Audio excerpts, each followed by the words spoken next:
Bueno, las personas son diferentes y hay quienes están acostumbrados a cerrar los ojos y hay quienes también se acostumbran a hacerlo con los ojos abiertos. Las dos formas son válidas. Lo que pasa es que finalmente hay que abrir los ojos en la vida. Por eso que sí o sí, al principio se puede comenzar con los ojos cerrados, ¿no? Para facilitar el proceso, porque hay mucho menos estímulos, sobre todo los visuales, que son muy intensos, pero luego en algún momento hay que vivir la experiencia con los ojos abiertos, no puedes vivir con los ojos cerrados. Por lo tanto, el ser consciente, el experimentarte a ti mismo, también tiene que ser en el momento de los ojos abiertos. Así como proponemos que no seamos conscientes que no somos el hacedor, eso no significa que no hagas, ¿no? O sea, al principio, la ausencia de una acción es más fácil percibir esa sensación de no ser el hacedor, ¿no? De no ser el que hace, porque al no estar sucediendo nada es fácil. Pero cuando empiezas a hacer, en poder vivir la experiencia de que quien hace no eres tú, sino que es algo que sucede, es la acción sucediendo a través de manifestaciones a la cual no te las atribuyes, que es lo que nos pasa habitualmente cuando creo que yo soy. Pero volviendo al tema de los ojos, como te resulte más fácil, si con los ojos cerrados logras experiencias más intensas de ausencia de pensamiento, pues esta es una buena práctica. Y también en un momento dado, pues intentarlo con los ojos abiertos. Trato de estar lo más cómodo posible. Para mí la comodidad me quita estímulos innecesarios, ¿no? De malestares corporales que no los voy a poder evitar. Por lo tanto, si estoy en una posición cómoda, es más fácil desatender el cuerpo. Pero si tú tienes un dolor, un cansancio, pues es muy difícil que la mente no se vaya con atención a ese punto de estímulo. Y entonces, claro, o sea, es un sacrificio, pues empezar por la comodidad. Hay algunos que hablan de la disciplina. Bueno, son técnicas, no digo que sean buenas ni malas, son técnicas, son diferentes. Personalmente me inclino por las técnicas cómodas, fáciles, que te permiten, digamos así, más rápidamente esas experiencias. Ser consciente de lo que aparece, percibir lo que aparece como percepción. O sea, cuando yo hablaba y me refería a las emociones, me estaba refiriendo a aquello que sientes en el cuerpo, y que normalmente le ponemos nombre, características, etiquetas, y entonces hay emociones agradables y las fomentamos y podemos hablar de ellas, digamos así, eh, sin necesidad de rechazarlas. Y hay emociones que generan malestares, sensaciones molestas, por lo tanto hay una tendencia a rechazarlas.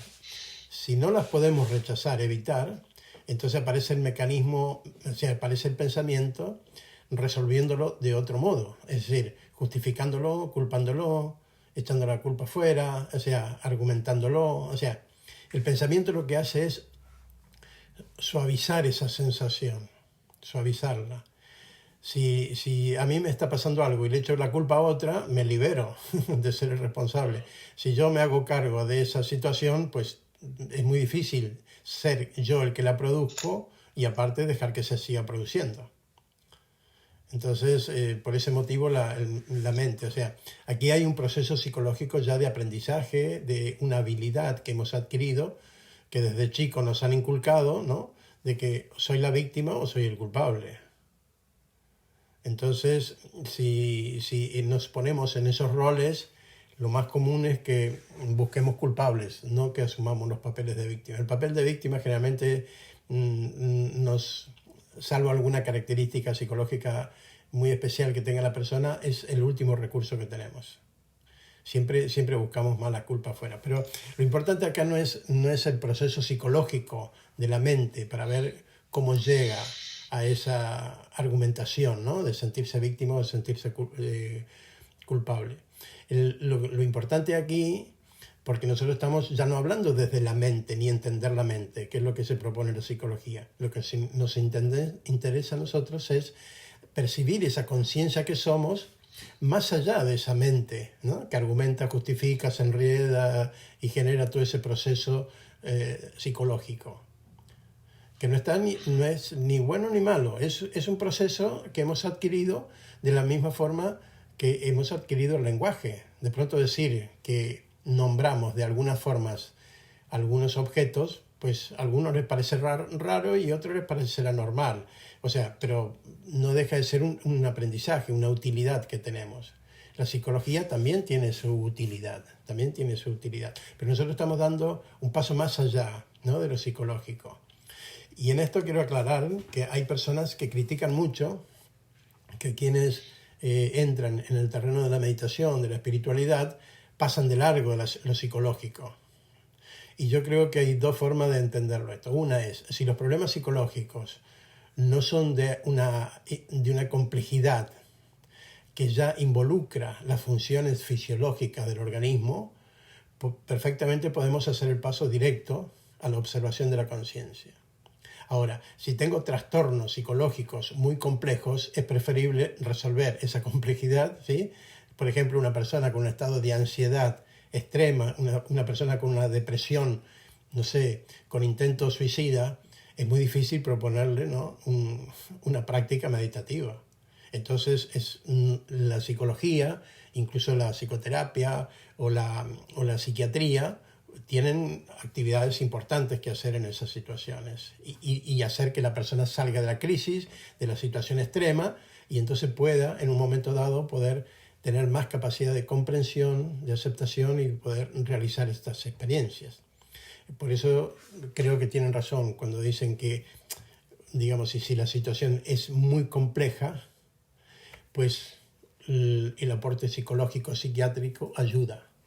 Pero si uno no tiene una situación psicológica tan compleja, es decir, vamos a ponerlo así, pues desenvuelves una vida aparentemente normal, trabajas, tienes relaciones, tienes vínculos, tienes amistades, no tienes un conflicto, no te defines como un ansioso extremo, no te defines como un deprimido que no puede desenvolver una actividad, o no tienes ya, ni hablemos de psicopatías, ¿no? O sea, una esquizofrenia o una psicosis maníaco-depresiva. Bueno, ya estamos hablando de los que nos podemos considerar, entre comillas, normales, ¿no? Y en ese caso yo creo que sí, la psicología no es que no sea útil, pero podemos ir más allá y ahorrarnos un poco esa necesidad de explicar. Y aquí aparece otro tema, que cuando las personas entramos en la experiencia del silencio, la ausencia de esta mente que justifica, argumenta, culpa, se victimiza y tiene todos estos recursos para aliviar los malestares, las sensaciones, al no estar activa la mente, porque estamos experimentando el silencio, el cuerpo se libera de esas llamadas emociones reprimidas, esos traumas, ¿no?, que muchas veces habrás escuchado que tenemos de la infancia o de situaciones pasadas o traumas no resueltos, ¿no? Y entonces, al no tener yo la actividad de esta mente que los mantiene un poco allí ocultos, porque los argumentos los justifico, los percibo de una forma, aunque no sea real, pero por lo menos me alivia esa situación. Por ejemplo, hay gente que ante una situación traumática, pues ni se acuerda. Ni se acuerda. Y uno dice, ¿cómo no te puede acordar si ha sido importantísimo? Pues hay un bloqueo allí, ¿no?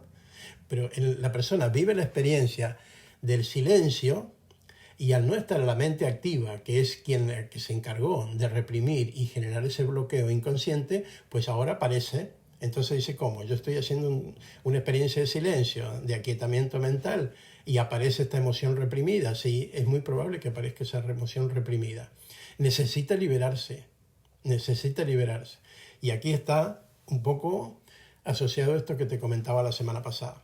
Si aparece esa emoción, vamos a poner ejemplo, de un trauma vivido en otro momento de la vida, que lo tenías un poco olvidado, que lo tenías sin darte cuenta, ¿no?, sin reconocerlo, y ahora en estas experiencias de silencio, de quietud, ¿no?,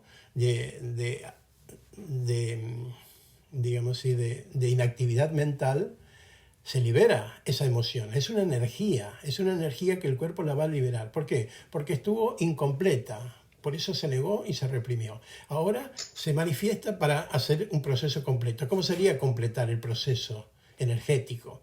Pues que el cuerpo lo produzca. Más, no tenemos ni siquiera explicaciones de cómo lo produce, cómo lo resuelve y cómo vuelve a cierta normalidad. Entonces, aquí es donde nosotros podemos explicar el siguiente proceso. Si el cuerpo lo produce, esto era lo que comentaba la semana pasada, si el cuerpo lo produce, el cuerpo lo sabe hacer. Es el cuerpo el que tiene la sabiduría. Entonces, el cuerpo está produciendo un proceso energético, ¿no?, que lo percibimos, que le llamamos emocional. Lo que tenemos que hacer es no agregarle nada mentalmente, no interpretarlo, no conceptualizarlo, no hacer una valoración, una crítica, nada.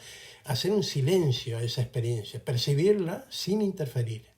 Y el cuerpo es el que está produciendo esa manifestación energética que llamamos emoción.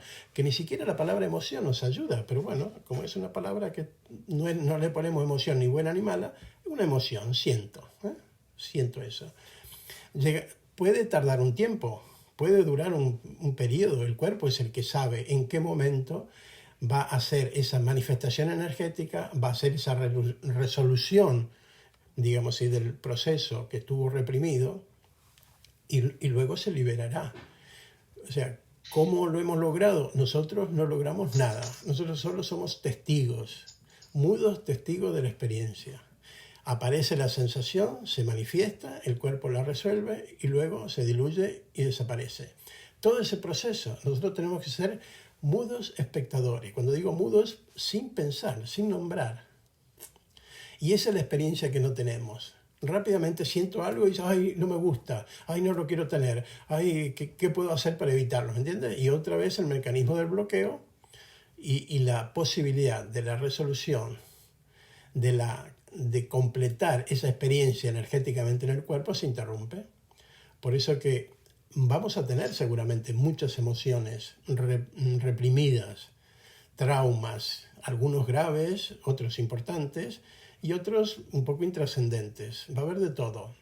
Pero cualquiera sea su magnitud, ¿no?, suave, pequeña, intensa o aparentemente insoportable, hay que ser un testigo, hay que ser un espectador de la experiencia. El silencio tiene que permanecer allí.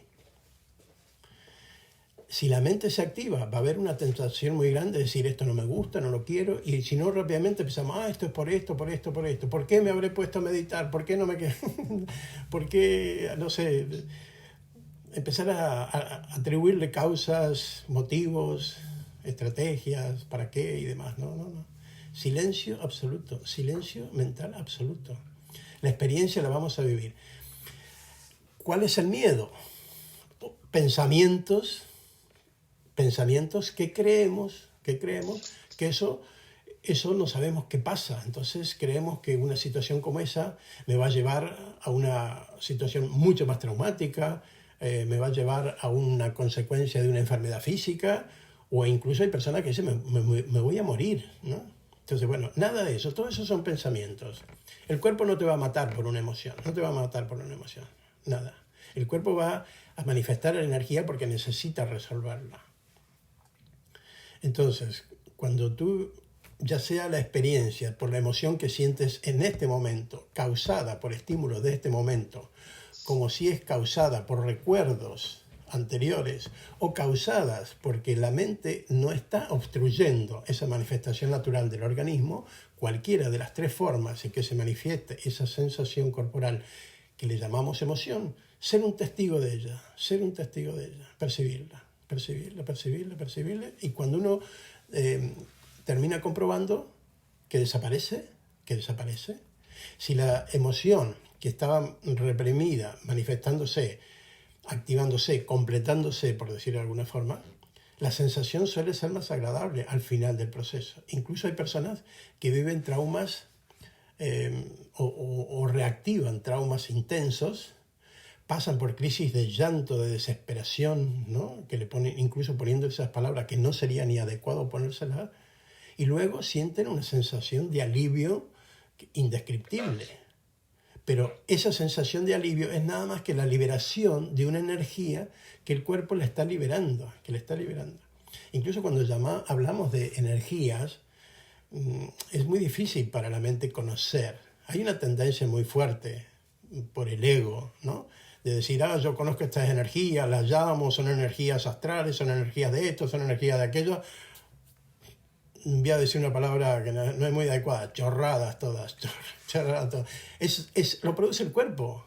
¿Para qué le vamos a poner nombre? ¿Para qué le vamos a poner nombre? ¿Para qué me importa decir que alguien dice que esto es aquello, que a alguien le pasó eso? No, cada uno tiene su experiencia.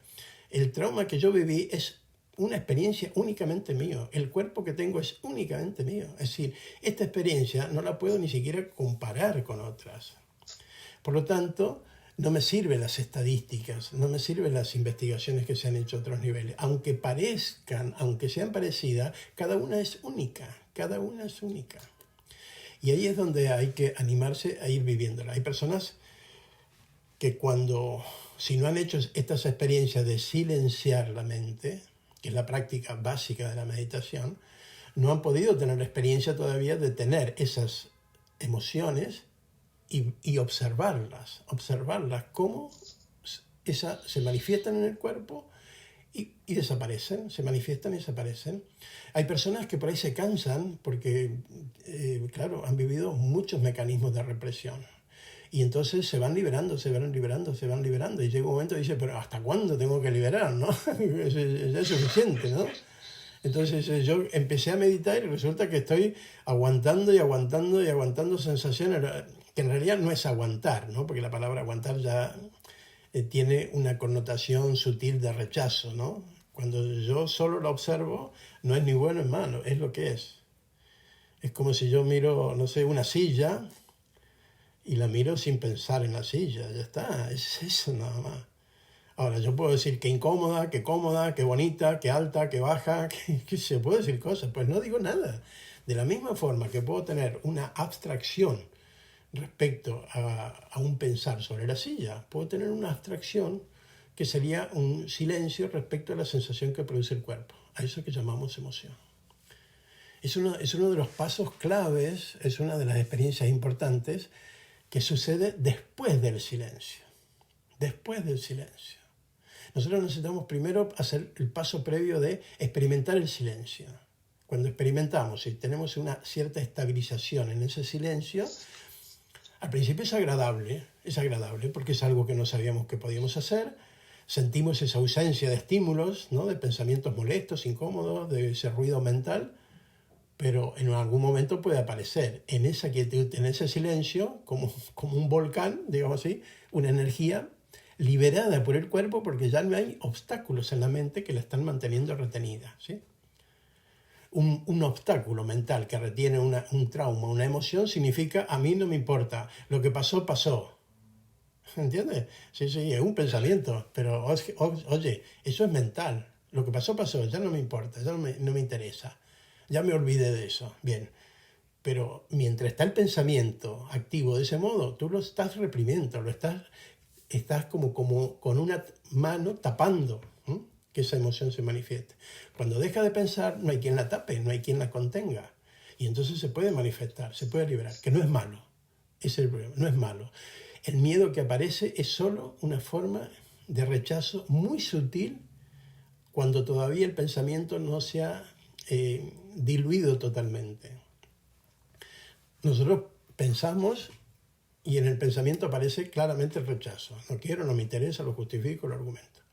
Pero cuando voy silenciando esos pensamientos, quedan todavía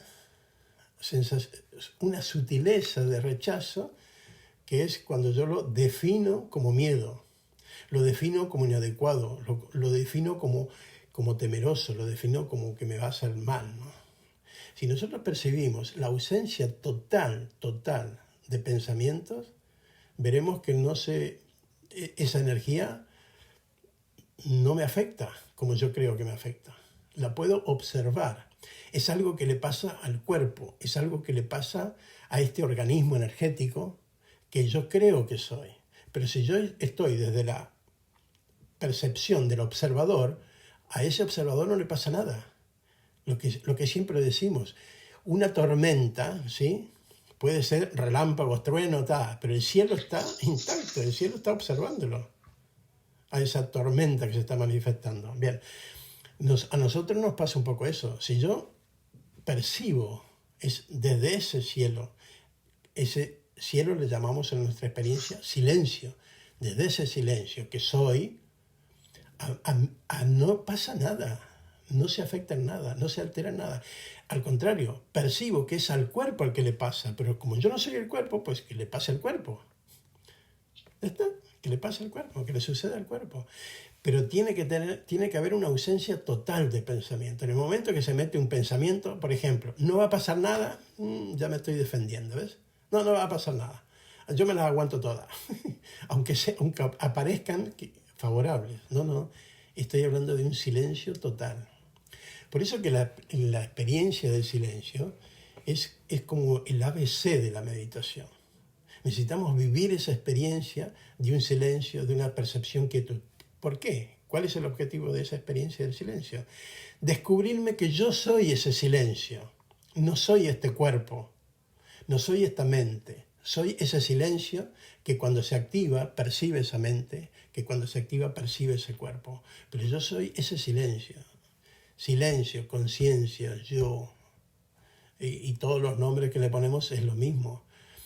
Pero los nombres nos terminan confundiendo. Lo que yo soy es eso que observa todo y que no es afectado por nada. Esa es la experiencia que necesitamos en algún momento tener para que a partir de ahí, cuando aparezcan las emociones, estar como quien dice, sin verse afectado y poder ser un observador pasivo, ser un observador totalmente inmutable de esa experiencia. Y así a eso se le podría llamar realmente sanación. O sea, esta palabra que tanto se usa, ¿no? Que nosotros no sanamos nada, no sanamos nada. El cuerpo, que tiene la posibilidad de alterarse y afectarse, es el mismo que tiene la capacidad de recuperarse, sanarse y volver a la normalidad, a la armonía. Yo soy un observador de todos esos procesos, de todos. Soy el observador de lo que se produce, soy el observador de mientras se está produciendo y soy el observador cuando desaparece. Eso es lo que necesitamos. Eso es lo que un poco me refería los otros días cuando hablaba de las emociones, ¿no? Son procesos que manifiesta el cuerpo, y yo no soy el cuerpo. Yo tengo el cuerpo como vehículo de esta experiencia, pero no soy el cuerpo. Y esa es la gran dificultad que existe. Mientras la persona está tan identificada con el cuerpo, pues todo lo que le pasa al cuerpo le pasa a ella. Le pasa a ella, porque creo que soy el cuerpo. Pero no sirve decirlo, porque muchas veces se dice, yo no soy el cuerpo, yo no soy la mente, yo soy este ser silencioso, inmaculado, inafectado, ¿no? Que es la conciencia. ¿Sí?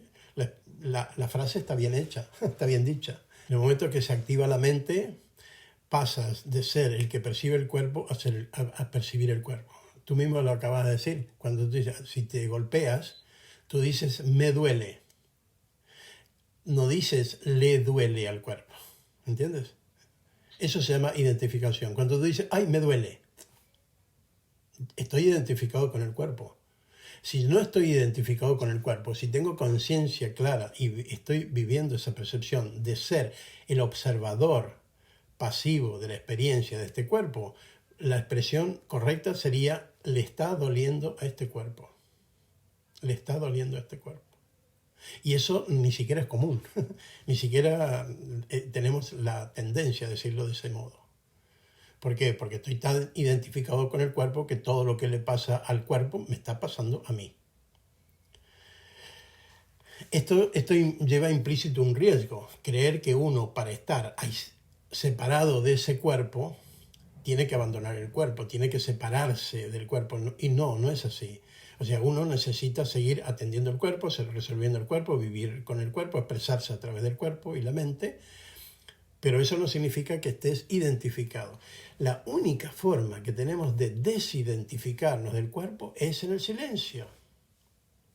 El silencio es el que te permite a ti percibir esa sensación de ser el observador de tu cuerpo. ¿Sí? Esa es la función del silencio, el objetivo por el cual silenciamos la mente. La mente es la que nos identifica con el cuerpo. Rápidamente nos identificamos. La mente crea este yo que se atribuye, que es lo que piensa, que es lo que siente en el cuerpo y que es lo que hace entre la mente y el cuerpo. Entonces, claro, si yo me atribuyo todo eso, de alguna forma soy todo eso. Soy esta mente, soy este cuerpo y me atribuyo el protagonismo de estas acciones. Y nada de eso es así. Pero claro, aquí está el tema. Dice, ¿puedo realmente liberarme de esta identificación? Y la respuesta es sí, con la práctica del silencio. Con la práctica del silencio. Ese es el primer paso.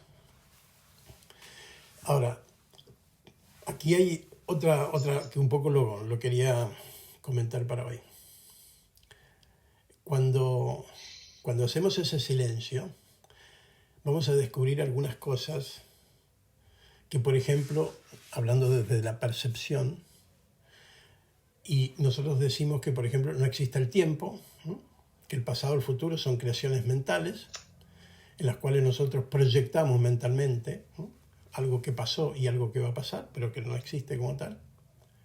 Incluso hablamos de un presente, de lo que está sucediendo. Cuando tú entras en la experiencia del silencio, silencio significa ausencia total de pensamiento, ¿sí? Cero pensamiento. Resulta que cuando no hay pensamiento, tú no puedes percibir el pasado. El pasado no puede ser percibido. Lo que hay es una ausencia de pensamientos que pueden mencionar el pasado. Por lo tanto, por eso decimos que desaparece el pasado, porque no hay pensamiento que lo pueda nombrar, traer. Si hablamos del futuro pasa lo mismo. Al no haber un pensamiento que active el futuro, un deseo, una expectativa, algo que me gustaría, algo que quisiera, al no haber pensamiento, el futuro desaparece instantáneamente. La ausencia de pensamiento es la ausencia del futuro. Incluso el presente también es una ausencia. Yo no puedo, porque yo en el momento que pienso, estoy presente, estoy aquí, estoy ahora, que tanto se dice, estoy pensando que estoy aquí y que estoy ahora. Son dos pensamientos. Estoy más cerca, sí, claro, mucho más cerca que estar pensando en lo que pasó o en lo que va a pasar. Me he quedado aquí ahora, pero me he quedado mentalmente. Me he quedado con el conocimiento, pero no con la experiencia. Cuando yo estoy en el silencio, no hay presente. No existe el presente en el silencio. ¿Qué es lo que hay? Hay solo una sensación que incluso la palabra se asocia y está cerca, y la palabra es presencia. Una sensación de presencia. Una sensación de presencia. Sensación, porque presente es un concepto. Presente es una medida en el tiempo. Es aquí, ni para atrás por pasado, ni para adelante futuro, ¿no? O sea, el presente es como un tiempo tan limitado entre el pasado y el futuro. Por lo tanto, es un concepto. Y al ser un concepto es algo que yo estoy construyendo en la medida que lo nombro. Si yo no tengo pensamiento porque estoy en un silencio, ¿qué presente puede haber? Ninguno. No puede haber presente. Pero sí hay una sensación que llamamos presencia. Incluso yo le atribuyo más que a la palabra presencia, la sensación de ser. Esa sensación de ser. Que también hay en un momento dado la palabra o la frase sensación de ser, sensación de presencia no van a aparecer. No tienen que aparecer, porque en el momento que yo digo estoy percibiendo una sensación de presencia, eso que estoy diciendo no es la sensación de presencia que estoy percibiendo, ¿sí? Ya me he hecho una abstracción y me he alejado de la experiencia. Estoy hablando de la experiencia, no estoy percibiendo la experiencia. Esa es la sutileza del silencio, esa es la sutileza que tiene la experiencia de la ausencia de toda actividad mental.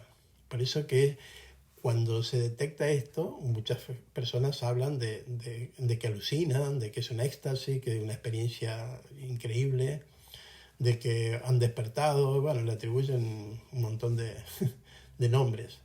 Pero es tan simple, tan sencillo como la sensación de ser.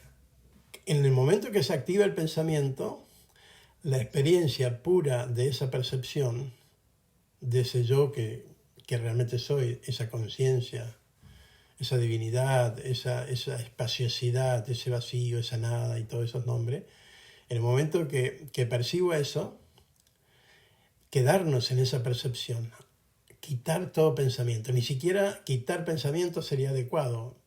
La ausencia de pensamiento, ¿no? Es lo que me permite vivir esa experiencia, esa sensación. Es una práctica, es una práctica. Hay algunos que les sucede espontáneamente, pero no hay que confiarse en eso, ¿eh?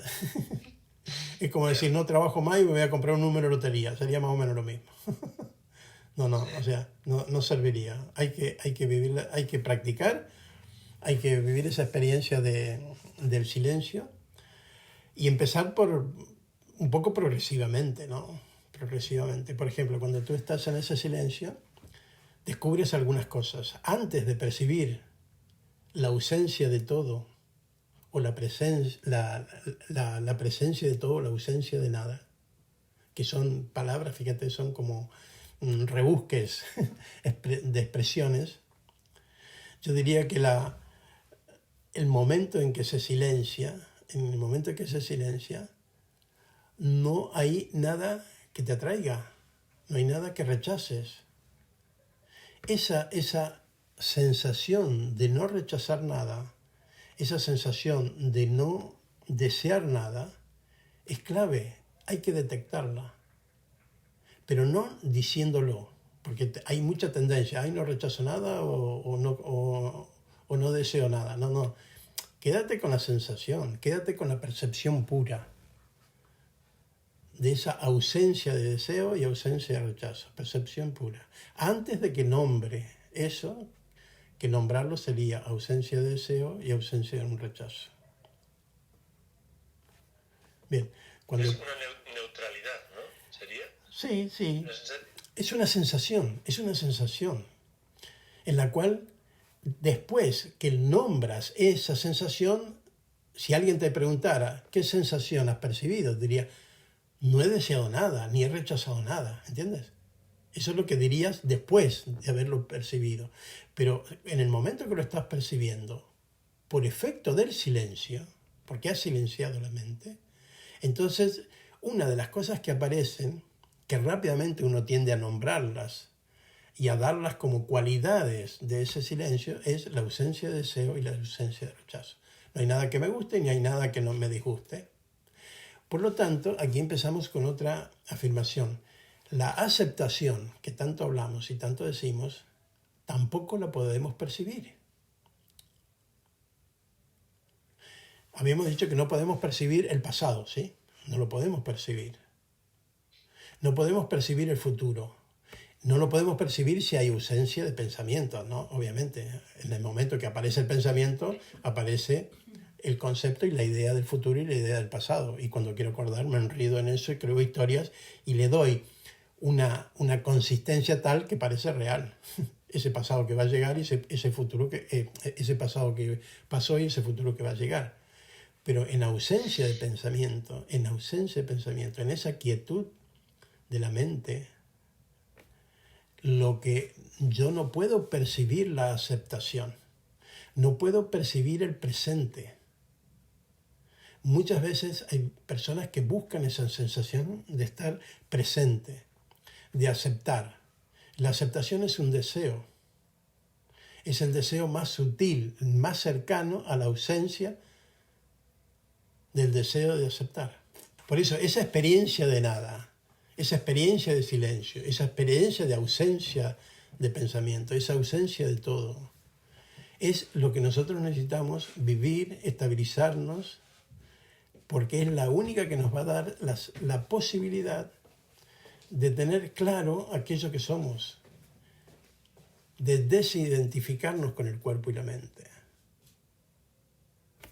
de tratar en la medida de lo posible de estabilizarnos allí. Por eso que la práctica, al principio el silencio, no nos da estas sensaciones, no nos da. Nos da simplemente pequeños momentos y rápidamente se activa el pensamiento, por una inercia, por una costumbre, por estos mecanismos compulsivos, ¿no? Y incluso por nuestra tendencia natural de dirigir la atención a distintos estímulos, ¿no? Sensoriales. Algo que ves, algo que escuchas, algo que sientes y rápidamente allí. La atención la dirigiste y el pensamiento acaparó esa percepción. Ahora, volviendo al proceso, Cuando tú silencias, ese silencio empieza a aparecer como si estoy presente, o sentir un presente, sentir que acepto, sentir que no rechazo ni deseo. No. Todavía hay un camino que deshacer allí. Hay que dejar, hay que soltar, mejor dicho, esa aceptación, esa actitud de aceptación. Porque la aceptación es simplemente la ausencia de un pensamiento. No deseo nada y no rechazo nada. Por lo tanto, en el momento que no hay pensamiento, no hay nada que desear, no hay nada que rechazar. Por lo tanto, no hay nada que aceptar. ¿Sí? No hay nada que aceptar. La aceptación es algo activo, es una acción. Sutil, pero aún todavía es una acción. Estoy aceptando, ¿no? Estoy aceptando. La ausencia de deseo, la ausencia de rechazo es la verdadera aceptación. Ausencia. Nosotros todavía no tenemos la experiencia de lo que se llama ausencia. Esa palabra ausencia muchas veces la asociamos con nada, con experiencias de vacío, con experiencias de espacio, ¿no? Pequeñas aproximaciones, ¿no? Pero ninguna de esas aproximaciones me va a dar a mí la realidad de la experiencia de la ausencia del pensamiento. O sea, tú tienes que tener ausencia de pensamientos para estar en ese presente. Incluso ese presente solo es real cuando tú hablas de él. Porque si no es una sensación y lo más cercano es presencia. Porque presente es un concepto, ¿no? Y el concepto es un límite entre un pasado y un futuro. Por eso que el presente como expresión está bien para hablarlo, para expresarlo, para compartirlo, pero no para vivirlo. Nosotros no vivimos experiencias presentes. Nosotros no vivimos experiencias de aceptación. Lo que vivimos son experiencias de ausencia de deseo y rechazo. ¿Sí? Cuando tu experiencia es la ausencia de deseo y rechazo, y incluso ni siquiera el deseo y rechazo es una cualidad de determinados pensamientos, ¿no? Y aquí estamos hablando que algo es algo que aparece objetivamente y nosotros lo que nos interesa es percibirlo subjetivamente, desde quien lo observa, no lo que observo. Lo que observo sería ese algo al que estás dirigiéndote. Ese algo es el presente, ¿eh? Ese algo es la aceptación. Lo que pasa es que lo digo porque ya entramos en una dinámica en la cual si solamente silenciamos, nos quedamos con un silencio y no podemos comprobar si ese silencio está conectando con la experiencia de ser. O es un silencio pasivo, improductivo, por decirlo de alguna forma. Un silencio que está transcurriendo en el tiempo. No un silencio que ha disuelto el tiempo. Pero esto vuelvo a decir, yo lo estoy explicando, lo estoy intentando aclarar. La única posibilidad es en el silencio. Cuando tú estés en un silencio, cero pensamiento, durante un determinado transcurso de tiempo, fíjate que ya he utilizado la palabra tiempo, pero siempre eso es posterior. En el momento que tú estás en silencio total, no hay tiempo. No lo puedes percibir al tiempo. El tiempo solo es percibido en presencia de un pensamiento que te habla de él, de lo que pasó, de lo que va a pasar o de lo que está pasando. E incluso en el momento que está pasando, a eso que llamamos presente, cuando tú lo nombras, ya pasó. Esas milésimas de segundo de las que hablamos, ¿no? Por lo tanto, el verdadero presente es solo una sensación de presente. Es una ausencia de tiempo, una ausencia de pensamiento, una ausencia de deseo. Todas estas ausencias es lo que en realidad es la sensación de presencia o la sensación de ser, de sí mismo. Lo digo porque los otros días yo ponía mucho énfasis en esa percepción pura, ¿sí? Pero la percepción pura es difícil detectarla. Tú dirías, ¿y cómo es de pura? ¿Cuándo es totalmente pura? ¿O cuándo es una percepción y cuándo es una percepción pura? O sea, lo voy diciendo de formas diferentes porque hay personas que les resulta más fácil, conceptualmente, poder darse cuenta de esa percepción pura. Entonces, ahora, cuando aparece la percepción, otra forma de darte cuenta, casi siempre a posteriori, es que tú lo que te has observado es que ha habido ausencia de deseos, ha habido ausencia de rechazo. Pero incluso, si en el momento, no es que uno se haga trampa, sino uno no está viviendo la realidad de la experiencia, sino todavía hay sutiles conceptualizaciones, sutiles activaciones de la mente en decir el presente o estoy aceptando. Uno dice, qué bien, estoy en el presente, sí, no tengo nada de pasado y no tengo nada de futuro. Sí, pero el presente que tú tienes no es real. Es una limitación muy reducida del tiempo en el cual parece que ha desaparecido, no, ha quedado todavía ese pensamiento nombrándolo. De la misma forma que si aparece un deseo, un rechazo, es exactamente lo mismo. Cualquier palabra que dirija a un tiempo, pasado o futuro, cualquier palabra que vaya a un deseo o un rechazo, pensamiento, ¿no? Que puede, ya palabra es cuando se expresa, ¿no? Cualquier pensamiento que manifieste un deseo o un rechazo, pues me está activando en ese mismo instante los tiempos o el tiempo. Por lo tanto, si yo quiero, en esa experiencia del silencio, es porque hay una ausencia de pensamientos, ausencia total de pensamientos, ausencia de deseos, ausencia de presente, ausencia de aceptación. Y podemos decir ausencia de todo. La ausencia de todo es todo lo objetivo, todo aquello de lo cual yo puedo ser un testigo, un observador. Yo para ser sujeto, para ser realmente o percibir esta experiencia de mí mismo, tiene que desaparecer todo en la percepción. Y a esa ausencia y desaparición de todo es lo que llamamos percepción pura.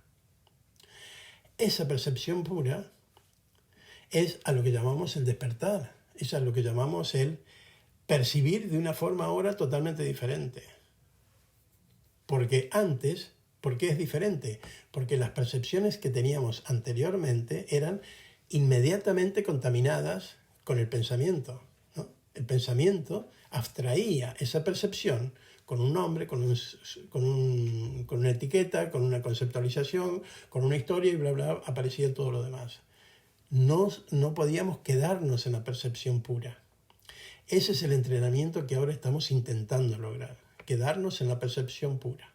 Y por eso le pongo estas palabras, le agrego estas palabras, para darle una posibilidad de percibirlo, para darle una posibilidad de descubrirme en esa percepción real. Porque si no tenemos una tendencia que, me parece que no pienso nada, me parece que no siento nada, me parece. Pero, ¿cuándo es realmente esa experiencia? Y ahí aparece esto que yo digo, la sensación de ausencia. No hay nada, pero incluso eso siempre va a aparecer a posteriori, siempre. Pero por lo menos me da una orientación de que la experiencia que he estado viviendo estaba en lo real.